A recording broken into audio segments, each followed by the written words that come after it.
Supreme कोर्टाने निवडणूक आयोगाला दणका दिलाय। बिहारमधील वगळलेल्या मतदारांची नावे वेबसाईटवर टाका।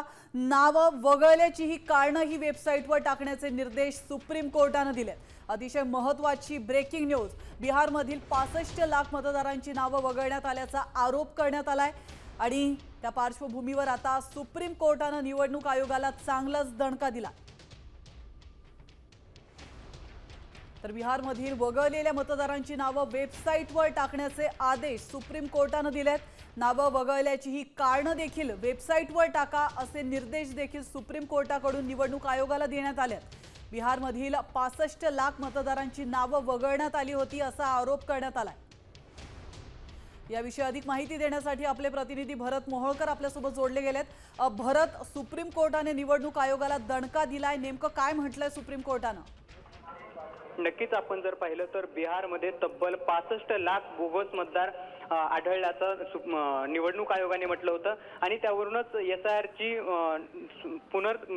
मतदारांची पुनर्पडताळणी आहे ती सुरू करण्यात आली होती। त्यानंतर हा मुद्दा सर्वोच्च न्यायालयामध्ये गेला। सर्वोच्च न्यायालयामध्ये सलग 3 दिवस यावरती सुनावणी झाली आणि 3 दिवसांच्या सुनावणीनंतर मसुदा यादीतून नावे वगळलेल्या मतदारांची यादी वेबसाईटवर टाकण्यासाठी निवडणूक आयोगाला सुप्रीम कोर्टाने निर्देश दिलेले आहेत। याबरोबर आणखी एक महत्त्वाचा मुद्दा म्हणजे मसुदा यादीतून नावे का वगळले त्याची कारणं सुद्धा देण्यात वेबसाईटवर अपलोड करण्यासाठी सुप्रीम कोर्टाने निर्देश दिले आहेत। अत्यंत महत्त्वाचं म्हणजे 65 लाख मतदारांची नावे निवडणूक आयोगाने वगळले होते। बिहार निवडणुकीच्या पार्श्वभूमीवरती अत्यंत महत्त्वाचा हा निर्णय होता आणि त्या विरोधात सगळे विरोधक एकत्र आल्यानंतर सुप्रीम कोर्टाने हे निर्देश दिल्याचं पाहायला मिळतंय। नक्कीच धन्यवाद भरत, तुम्ही दिलेल्या महत्त्वपूर्ण माहितीबद्दल। आपण पाहतोय बिहारमधील 65 लाख मतदारांची नावे वगळण्यात आली आहे असा आरोप करण्यात आलाय आणि त्या पार्श्वभूमीवर आता सुप्रीम कोर्टाने निवडणूक आयोगाला दणका दिला।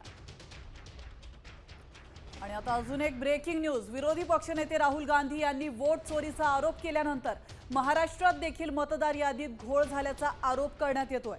संभाजीनगरमध्ये तब्बल 23,000 मतदारांची नावे 2 ठिकाणी सापडली आहेत। चंद्रपुरात एकाच घरात 119 मतदारांची नोंद झाल्याचा आरोप काँग्रेसने केला।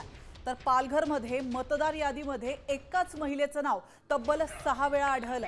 तर नाशिकमध्ये एकाच नावाने 3 बनावट मतदान कार्ड सापडले। आपण पाहतोय संभाजीनगरमध्ये पैठण तालुक्यामध्ये 23,000 मतदारांची नावे 2 ठिकाणी सापडली।